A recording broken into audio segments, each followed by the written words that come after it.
Estonia está construyendo un muro de guerra y Rusia es la razón. Mientras el mundo observa a Ucrania, Estonia se prepara para lo que podría suceder luego. Junto con Letonia y Lituania, está lanzando la Línea de Defensa Báltica, un amplio proyecto multinacional para convertir sus fronteras compartidas con Rusia y Bielorrusia en una gigantesca barricada militar. Hablamos de 600 búnkeres de concreto, puntos de suministro fortificados y defensas en capas a lo largo del borde oriental de la OTAN. No es un farol, es una señal. Si Rusia intenta avanzar hacia el oeste, no será fácil ni barato. Entonces, ¿qué es exactamente lo que se está construyendo y por qué Estonia, de todos los países, está tomando la delantera? Para responder eso, debemos retroceder mucho antes de que existieran la Estonia moderna o Rusia. Entre 1940 y finales de los años 80, Estonia, Letonia y Lituania existían como repúblicas unidas dentro del sistema soviético. Pero a diferencia de otros territorios soviéticos que habían sido parte del Imperio Ruso durante siglos, los estados bálticos mantuvieron identidades nacionales, idiomas y culturas distintas que nunca se asimilaron completamente al marco soviético. Los soviéticos buscaron repoblar las naciones afectadas por la guerra y eliminar las identidades nacionales, reasentando rusos en la región y emigrando a los nativos. Pero la cultura báltica central permaneció vastamente diferente de otras naciones europeas dentro de la Unión, o incluso en el Pacto de Varsovia. Sorprendentemente, los estados bálticos también tenían el derecho constitucional de seceder de la Unión de Repúblicas Socialistas Soviéticas, que era principalmente teórico y perfunctorio. A finales de los 80, la economía soviética se debilitaba y los llamados a la autonomía e independencia total llevaron a que los tres estados fueran los primeros territorios soviéticos en ejercerla. Lo que diferenciaba a los bálticos separatistas de las otras exrepúblicas soviéticas era su giro casi inmediato hacia Occidente. Poco después de recuperar la independencia, en lugar de intentar reparar su relación con la Federación Rusa, los tres países persiguieron con éxito programas similares de reforma política y económica, reinventándose como democracias con un gran potencial de mercado. Con la integración europea y el resurgimiento cultural, se unieron a la OTAN y la Unión Europea en 2004. Sin embargo, la membresía en la OTAN no se trataba solo de economía o prestigio. Para los pequeños estados bálticos, cerca de los mayores centros poblacionales y puertos navales rusos en el mar Báltico, era cuestión de supervivencia. Lo que podría sorprenderte es cuán poco le importó a Vladimir Putin, quien ya era presidente cuando Estonia, Letonia y Lituania se unieron a la OTAN en 2004, su cambio pro-occidental inicial. Su reacción en ese momento fue notablemente moderada según los estándares actuales. Mencionó en una entrevista de radio con National Republic Radio en 2001. Cuando se le preguntó si se oponía a la admisión de las tres naciones bálticas en la OTAN, Putin respondió que el problema no se podía resumir en un sí o un no. Posteriormente, afirmó que no se puede prohibir a las personas tomar decisiones para mejorar la seguridad de sus países de una forma específica. Esto no fue porque Putin de repente era un fanático del Occidente, más bien. A principios de los 2000, Rusia se recuperaba del colapso económico de los 90, y Putin se enfocaba en consolidar el poder nacional en lugar de proyectarlo. Mantuvo la apariencia de colaborar con la OTAN, afirmando que Rusia podría ser miembro si se le daba el tiempo suficiente. Pero algo fundamental cambió en el mundo y en el pensamiento de Putin alrededor de 2003. La siguiente ronda de expansión democrática en el mundo postsoviético, la Revolución de las Rosas de 2003 en Georgia, escaló significativamente las tensiones entre Estados Unidos y Rusia. Putin culpó directamente a Estados Unidos por ayudar a este avance democrático e instalar a alguien a quien él veía como un títere pro-estadounidense, el presidente Mikhail Saakashvili. Esto esbozaría un patrón que comenzó con las acciones de la OTAN en Yugoslavia en 1999 y se repetiría durante el siglo XXI.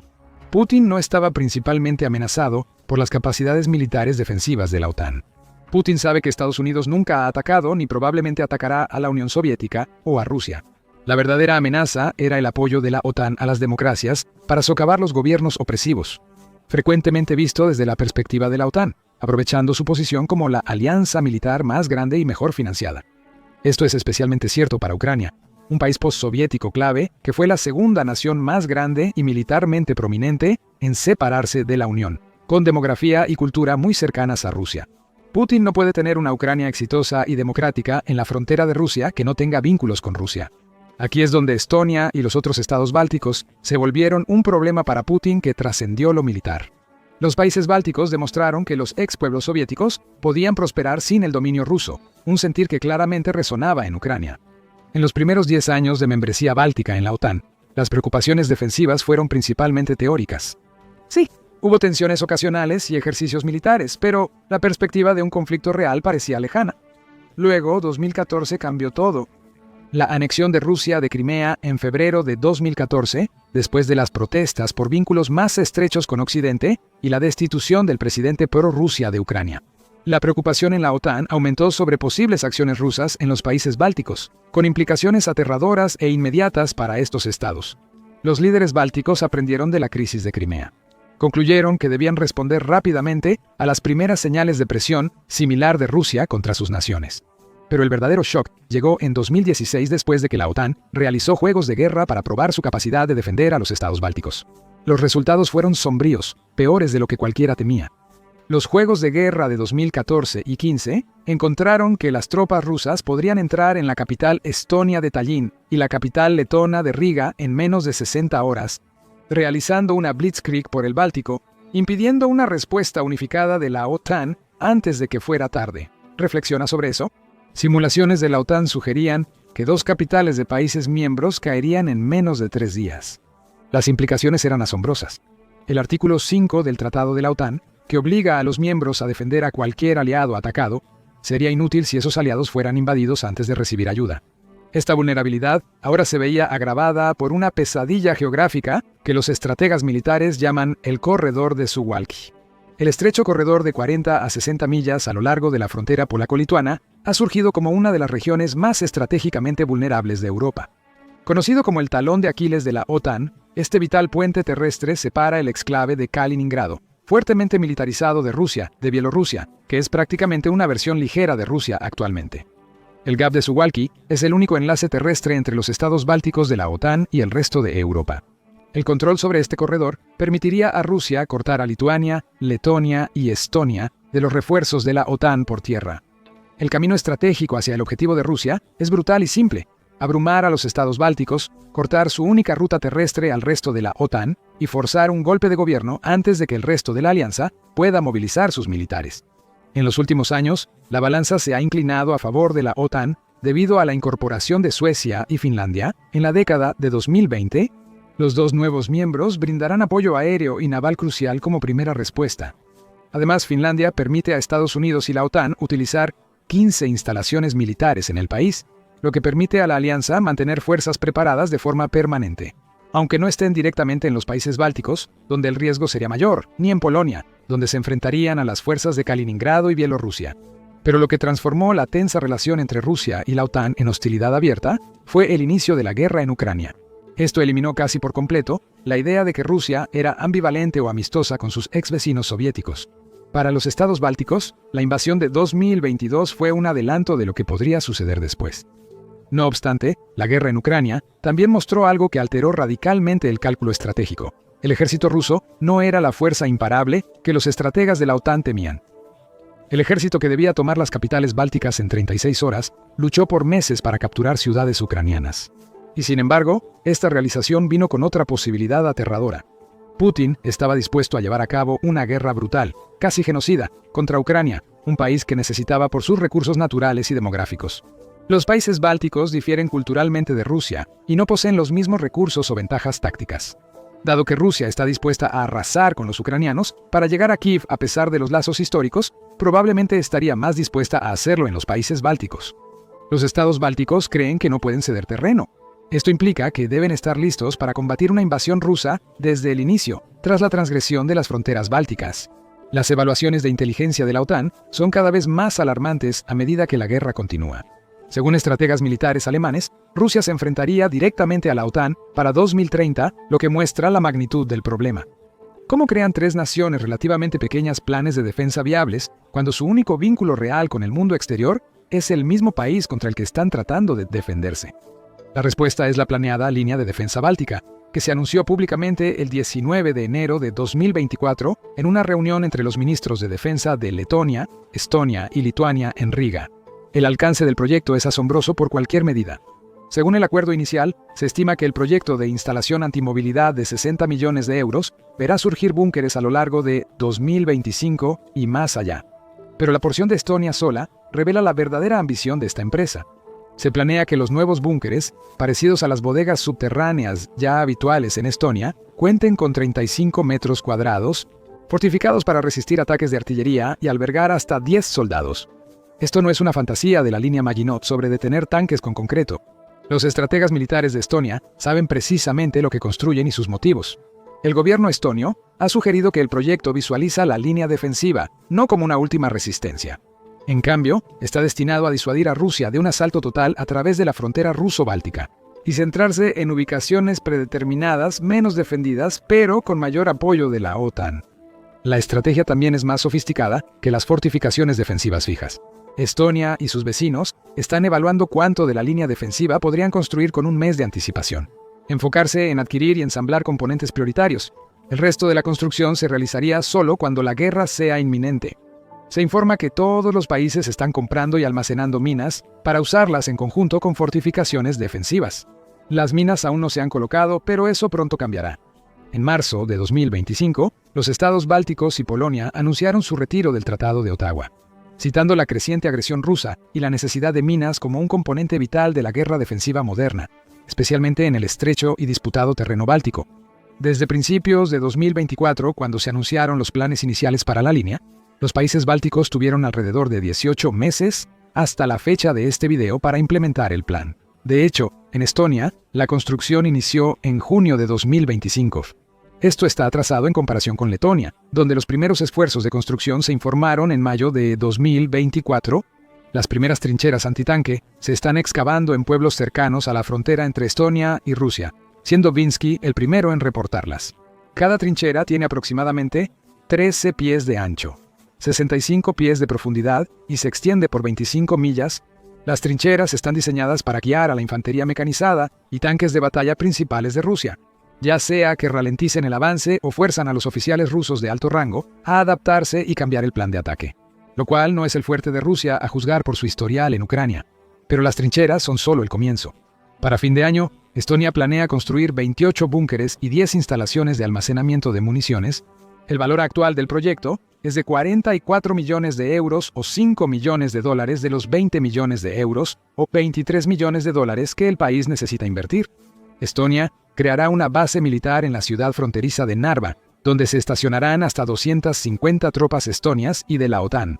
Estonia ha finalizado las pruebas de 3 prototipos de búnker, atacándolos y evaluando las debilidades de cada diseño. Los obuses utilizados en la guerra de Ucrania servirán para remodelar búnkeres existentes, siendo el más exitoso el elegido.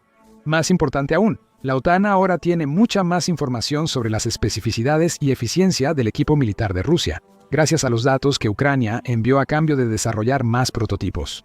Mientras los otros estados bálticos comparten resultados, Estonia se destaca por reconocer la agresión rusa y duplicar su inversión en defensa. Mientras la mayoría de los países debatían si podían cumplir con el objetivo de gasto en defensa del 2% del Producto Interno Bruto de la OTAN, Estonia aprobó un plan de inversión en defensa de 4 años con financiamiento adicional de 28.000 millones de euros o 32.000 millones de dólares. Esto permite a Tallinn asignar un promedio del 54% del Producto Interno Bruto hacia el presupuesto militar para el resto de la década. El gasto no se limita al hardware militar tradicional, sino que incluye las capacidades que fueron cruciales en Ucrania. Esto podría implicar no solo mejoras en los diseños actuales de tanques y vehículos de apoyo de infantería, sino también inversión en guerra de drones, lo cual redefine la naturaleza de la guerra, como hemos discutido a menudo en este canal. Claro, esto depende de que la estrategia defensiva en verdad funcione. A pesar de algunos problemas de diseño por superar, la estrategia podría permitir a los países bálticos ejecutar sus grandes planes. El argumento principal es que la línea de defensa báltica podría ser insuficiente para una defensa efectiva contra las fuerzas rusas. Los 3 países juntos no poseen suficiente fuerza militar ni territorio entre su frontera y capitales para establecer defensas determinantes. No obstante, el propósito de la línea de bunkers no es detener un ataque ruso, sino darle forma. Según el excomandante de las Fuerzas de Defensa de Estonia, el general Martin Herem, la estrategia real es más sutil y podría ser más eficaz. El conflicto ucraniano ha demostrado que incluso pequeños retrasos y complicaciones pueden tener efectos masivos en las operaciones militares. La suposición inicial de Rusia de capturar Kiev en días fue destrozada por la resistencia ucraniana, forzando a las tropas rusas a una costosa guerra urbana y a sobreextender sus líneas de suministro. Esto llevó a fallos logísticos que permitieron a Ucrania recuperar la mayoría del territorio que perdió en las primeras semanas de la invasión. La línea de defensa báltica busca generar complicaciones sistemáticas similares a mayor escala. al forzar a los rusos a eludir fortificaciones, extendiendo sus líneas de suministro y exponiendo flancos, o asaltar defensas preparadas, provocando bajas y retrasos. La línea cambia las bases de la invasión y fuerza a Rusia a adaptarse, en vez de que los países bálticos se ajusten a los avances rusos. Pero hay una lógica estratégica más profunda en juego. La vulnerabilidad de los estados bálticos se equilibra con la vulnerabilidad del Oblast de Kaliningrado, un exclave aislado del territorio ruso. A pesar del despliegue militar significativo de Rusia en la región, donde se encuentra parte de su flota báltica, su aislamiento del continente implica que la OTAN podría lanzar una contraofensiva desde Alemania y Polonia, países que han prometido aumentar el gasto en defensa y el número de tropas. Esto crea una vulnerabilidad mutua, donde ambos lados tienen algo que perder, potencialmente estabilizando la situación mediante la disuasión, en vez de la escalada. Luego está la ascensión de Finlandia a la OTAN. Esto duplicó la frontera entre Rusia y la OTAN, sumando otro país con una historia compleja con Rusia, y que tiene el motivo y los medios para hacer una espina en los planes de Rusia de invadir a la mezcla. Y la línea de defensa báltica es más que un proyecto defensivo regional. Se está convirtiendo en otro campo de pruebas para la guerra del siglo XXI y un modelo que otras naciones podrían seguir en sus conflictos regionales. El enfoque de Estonia es significativo, ya que muestra cómo naciones pequeñas pueden lograr una disuasión efectiva sin intentar igualar a vecinos más grandes.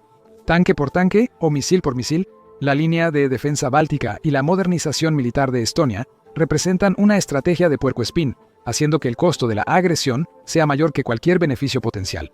Para apoyar este esfuerzo, Estonia también está comprando equipo convencional. Esto incluye baterías de alto Mars, útiles para poner en peligro las posiciones ofensivas de Rusia, así como sistemas de defensa aérea de medio alcance Iris-T. Esto impediría a Rusia volar sus aviones cerca de la frontera. Esto es más crucial en el Báltico que en Ucrania, ya que San Petersburgo, la segunda ciudad más grande de Rusia, está a 190 millas de Finlandia y a 84 millas de Narva. Esto forzaría a Rusia a atacar y defenderse a la vez contra la OTAN, lo que agotaría sus recursos y moral más rápidamente que en Ucrania. La línea de defensa báltica no es solo un proyecto militar. Estonia está reorganizando su sociedad para tener 4.000 tropas adicionales listas para el combate para finales de la década. Este es un número asombroso cuando la población total del país es de 13 millones y el tamaño actual de las tropas activas es solo de 7.700, según el sitio web de las Fuerzas de Defensa de Estonia. Esto llevará a que la mitad de los hombres nacidos en un año determinado sirvan en el ejército, siendo uno de los pocos miembros de la OTAN que mantiene el servicio militar obligatorio. La transformación social trasciende la formación militar. Actualmente, los estudiantes de secundaria reciben entrenamiento militar básico, y las familias practican simulacros de evacuación. Estonia se está preparando esencialmente para la posibilidad de conflicto, pero esta preparación revela desafíos internos. Estonia tiene una población étnica rusa significativa debido a su pasado soviético, concentrada en las regiones donde se construye gran parte de la línea de defensa báltica. El plan estonio incluye construcciones en el condado de Ida-Viru al noreste de Estonia, donde los rusos étnicos superan a los estonios étnicos por 35-1. Las encuestas públicas muestran las complicaciones generadas. Una encuesta del Ministerio de Defensa en 2024 lo revela. El 67% de los estonios étnicos cederían sus tierras a las fuerzas de defensa si Estonia fuera atacada, mientras que solo el 38% de los no estonios étnicos lo harían. Algunas personas no se oponen a la construcción en sí, pero temen que se convierta en una profecía autocumplida, ya que Rusia podría atacar antes de que se complete la línea defensiva. La respuesta es garantizar que la OTAN movilice sus fuerzas y economías para respaldar a Ucrania, los países bálticos y disuadir una mayor agresión rusa. El resultado de la línea de defensa báltica probablemente afectará la planificación de la defensa global.